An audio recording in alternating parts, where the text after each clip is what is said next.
know about anyone else, but talking about your favorite movies can be a bit difficult because it requires one to be honest. One not only has to discuss what they adore about their favorite movies, but it also requires one to be clear about whatever shortcomings are in the work because, let's be honest, there's no such thing as a perfect film. And by acknowledging shortcomings, it helps you remember that your favorite filmmakers, artists, what have you, they're only human. Sure, sometimes we have a favorite film that may come close to perfection, and we can hardly find anything wrong with it, but at many other times, our favorite movies may have numerous faults to them. But for us, the good outweigh the bad because they mean so much to us in the long run. But with this video, I'm talking about my favorite movie of all time, and it's one that I think hardly anyone knows about.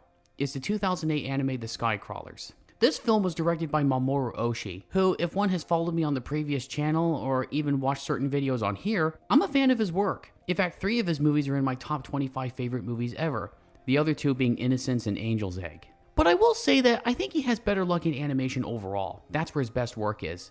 In live action, that's another story. For my money, his best movies in live action, and I haven't seen all of them yet, are Avalon and The Red Spectacles. Assault Girls and Stray Dog were just awful, and Garmore's left me scratching my head.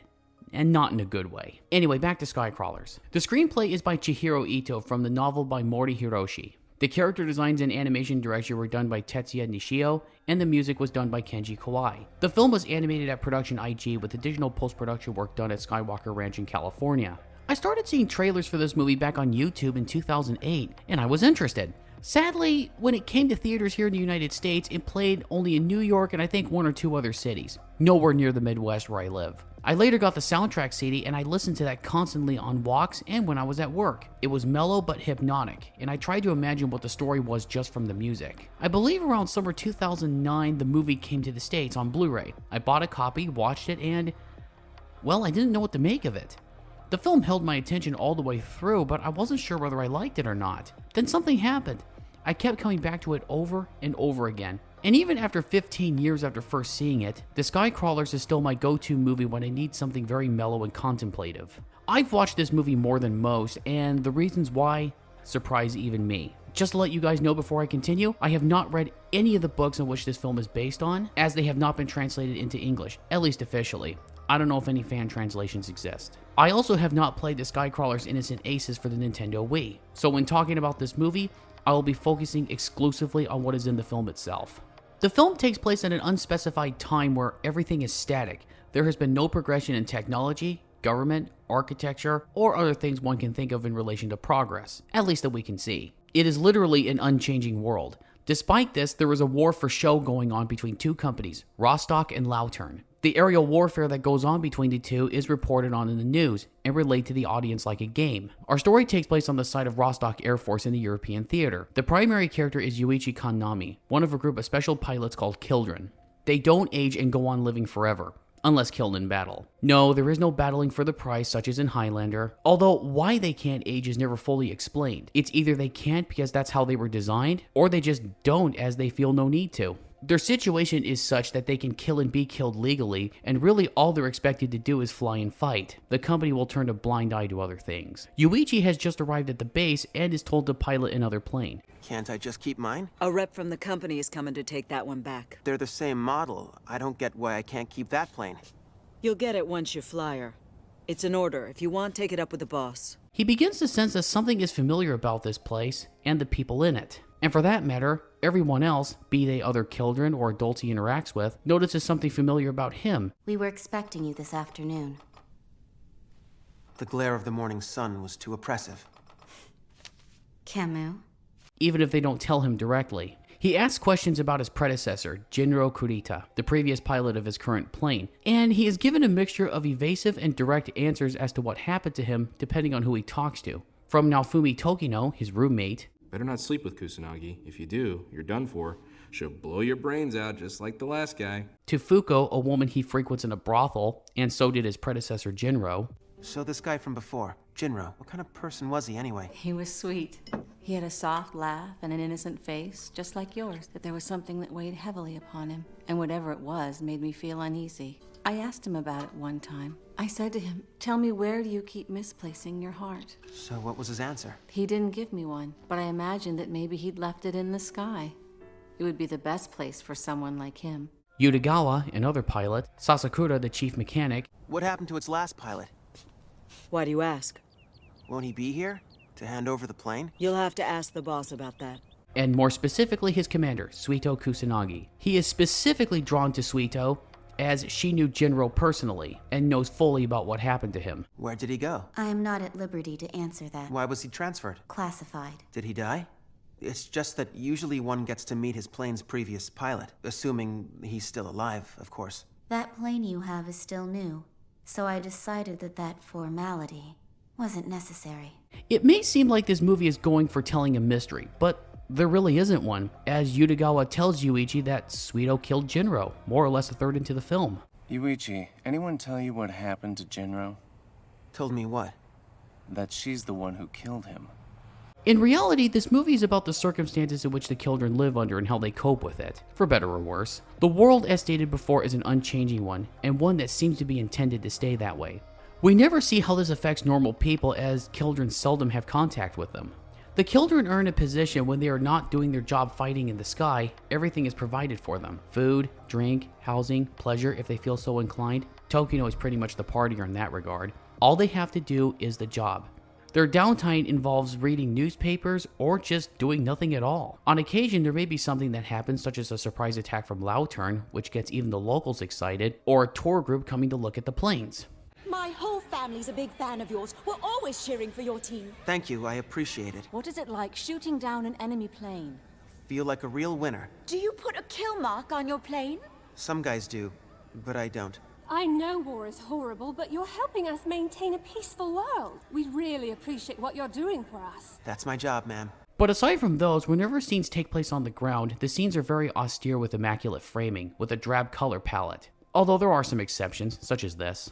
Oshii chose this way to portray the staleness of the world on the ground, which is in stark contrast to the scenes in the air, which are dynamic and exciting. And since this is a world where nothing is meant to change, the children for the most part give a kind of laissez-faire attitude to very serious things that happen because, so what if things happen? Nothing is going to change, so who cares? The first, of course, being the death of Jinro. As stated before, Yutagawa flat out tells Yuichi that Suito killed him, and Mitsuya, another pilot Yuichi and Tokino meet before a massive operation, later tells Yuichi that he is the reincarnation of Jinro. The company didn't want to lose his skill sets as a pilot nor his capabilities as a useful weapon. Why hasn't anyone here noticed? They just keep pretending that they don't. And they'll keep on pretending until you figure it out for yourself. This even happens with Yutagawa. He gets killed in a confrontation with the teacher and is later resurrected as Aihara. All of his traits are carried over, even down to how he folds his newspapers.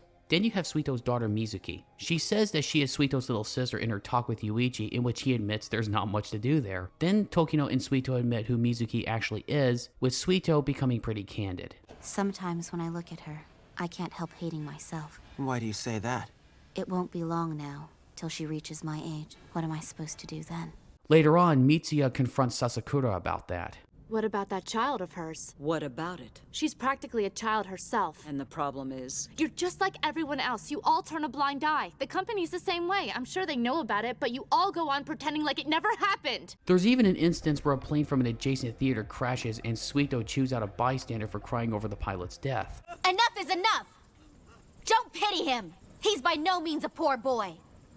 How dare you people insult him with your meaningless pity? It's like she's saying, you don't care about us all the other times we get killed in the sky and written off as statistics, so don't shed crocodile tears over us. Indeed, the children are stuck in an endless cycle. The days seem to blur together. They feel indistinguishable. How do you reconcile your memories with your life when it's just an endless repetition of the present? I guess one way to deal with it is just to not remember them, to live your life in a constant hazy dreamlike state. The things that happened yesterday and last month and last year become indistinguishable.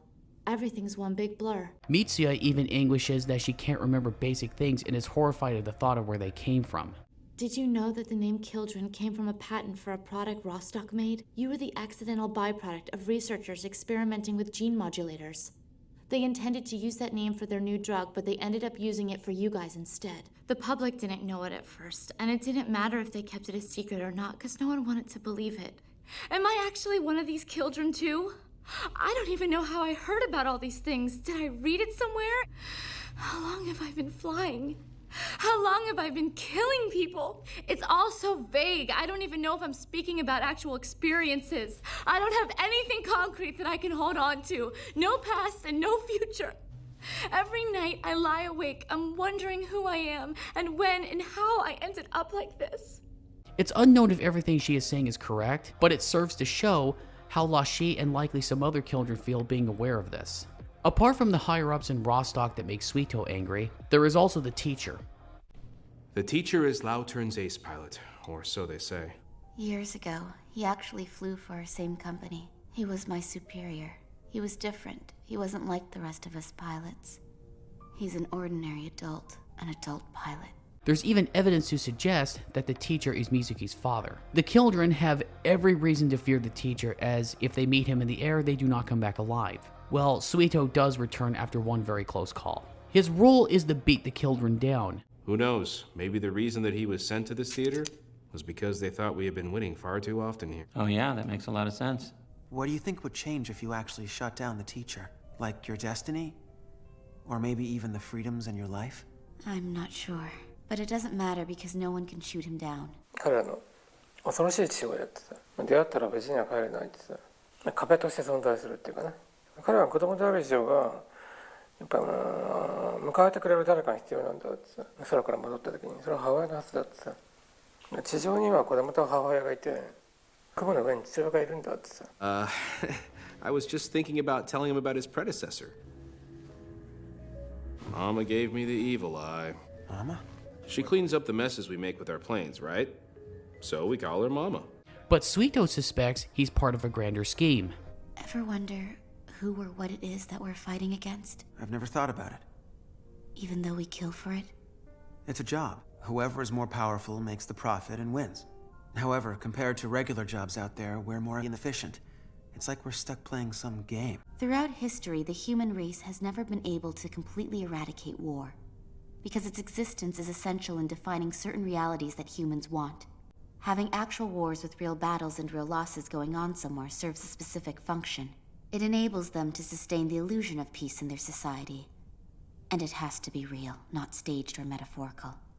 Reading about wars in books isn't enough. It's no longer real to them, and so it becomes fiction, as if they're reading a fairy tale. If people aren't able to see others dying, if misery's not on display, they will not have a way of understanding peace, and therefore won't know how to maintain it. The significance of peace would be forgotten.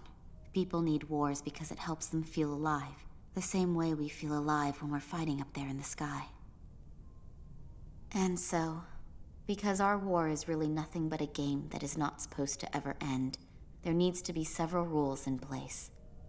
For example, there must be an enemy who cannot be defeated. One has to understand that of all the children, Suito has lived the longest. She has seen this whole scenario play out time and time again, and this leads her down a destructive path. How long have you been working with Kusanagi? I guess about 8 years now. So you knew her back when she was the ace pilot then here, huh? Well, what do you think it was that caused her decline then? And what do you mean by that? I mean that she's self-destructive. But I could argue that she seems to be carrying out all of her duties quite well. And that Jinro guy, did he spend the night with you here too? He did. Why do you ask? Well, Yutagawa told me a funny story about him. He told me that you killed him. What are you trying to say? You want me to kill you too, is that it? She made an emergency landing near my place. This isn't the first time I've seen her like this. Granted, it was a while ago. She looked the same, like something had plowed straight through her here. At the time, she had come to our place to see a client of mine. She made me leave and didn't come out again until hours later.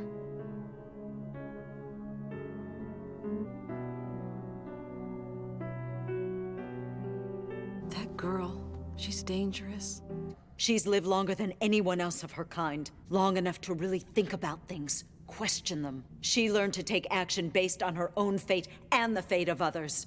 You mean like how she took action and she killed the man she loved? Leading her to plead with Yuichi to kill her, to return the favor as it were, as she killed him, i.e. Jinro, before. She was even asking for death after they left the restaurant in Poland after the operation. Would you like me to kill you? Or do me a favor and kill me? Because you see, if you don't, nothing will ever change for us. But Yuichi doesn't do it. You have to go on living, until you can find a way to change things.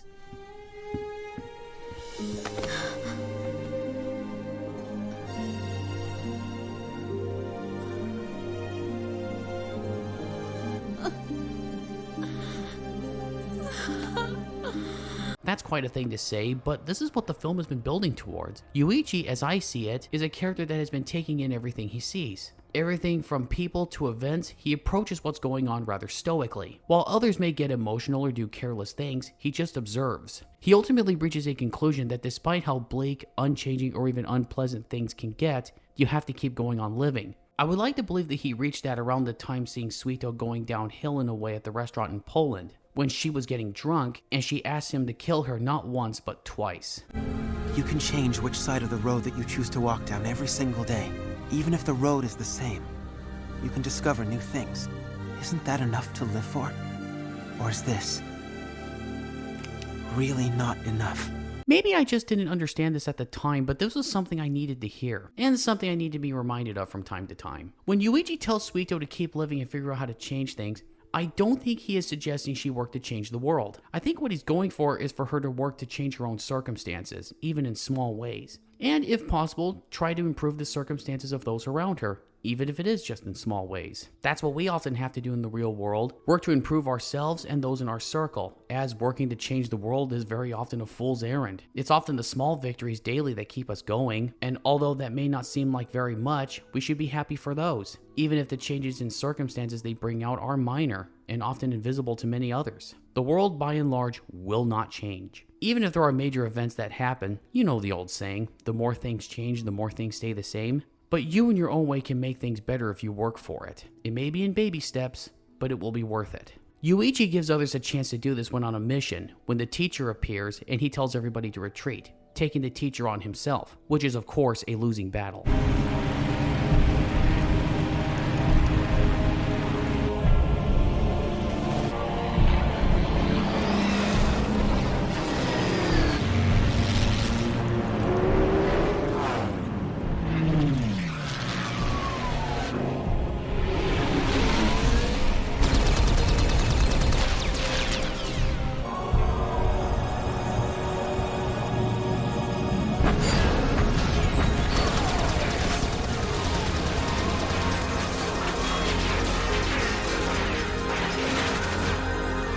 Suito is among the last to leave when Yuichi doesn't come back. She's about to smoke another cigarette, but then takes it out. I took that to mean that she decides to quit smoking, or at least try to. Will she be successful?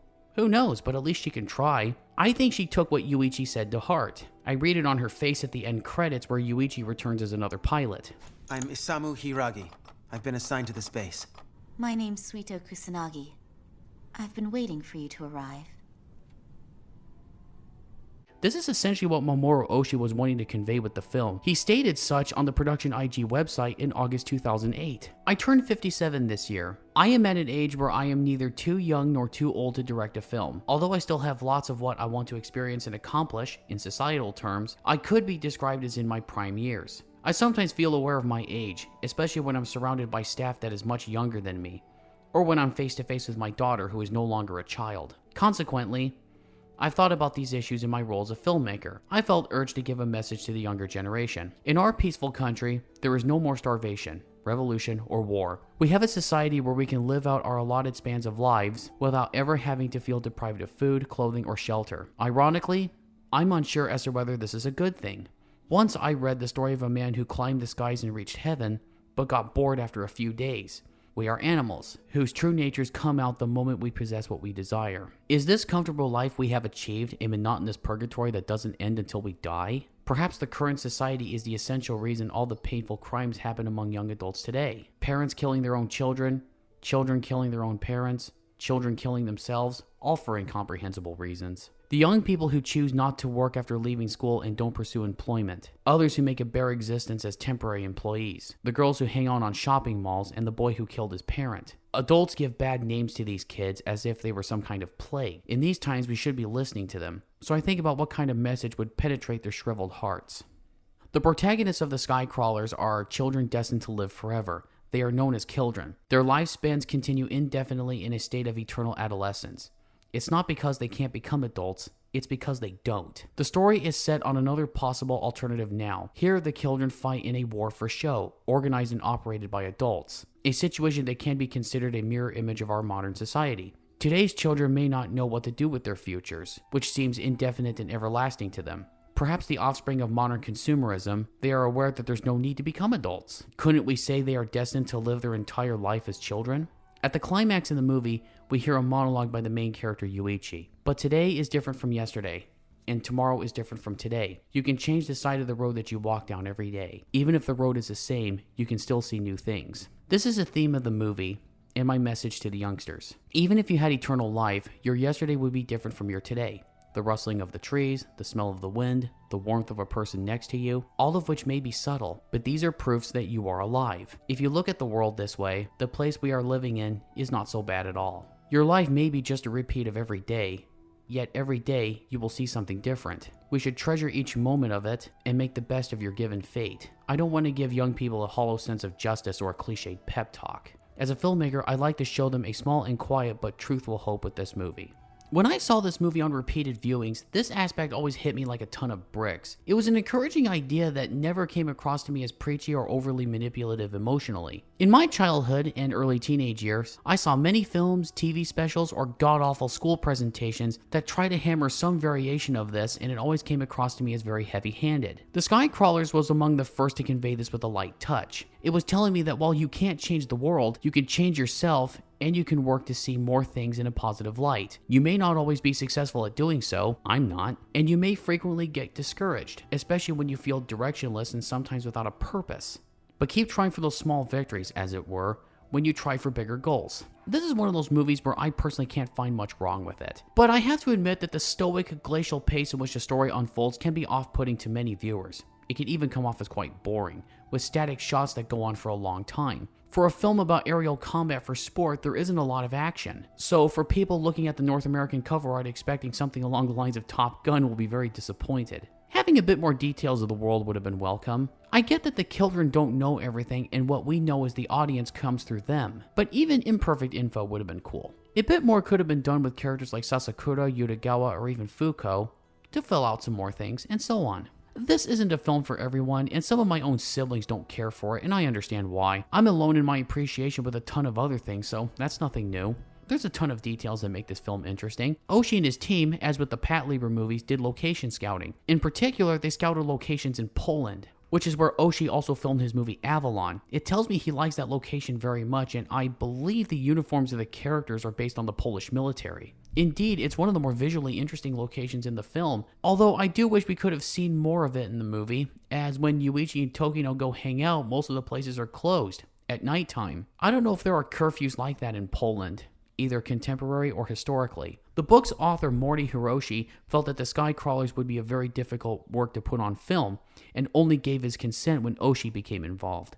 I once heard, although I can't confirm this, that Mori Hiroshi was very happy with the final product. The nicknames of the squadron members that Yuichi belongs to are all named after terrier breeds, because Oshii likes dogs.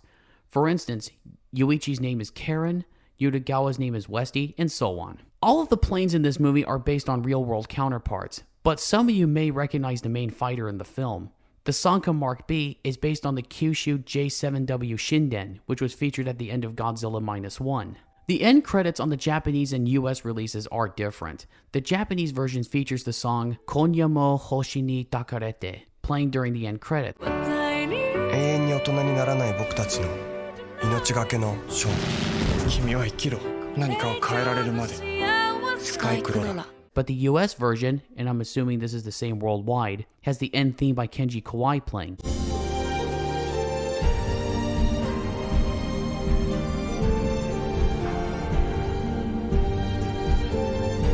Both of them work, but I guess the song was left out of the US release due to licensing issues. There may be certain things in this film that I've taken too literally, such as the children may not actually be children, but rather people stuck in a kind of Peter Pan mode, if that makes sense. Yuichi, are you one of those children? You can't become adults. At least that's what I heard somewhere. Why is it that you can't become an adult? It's not that we can't.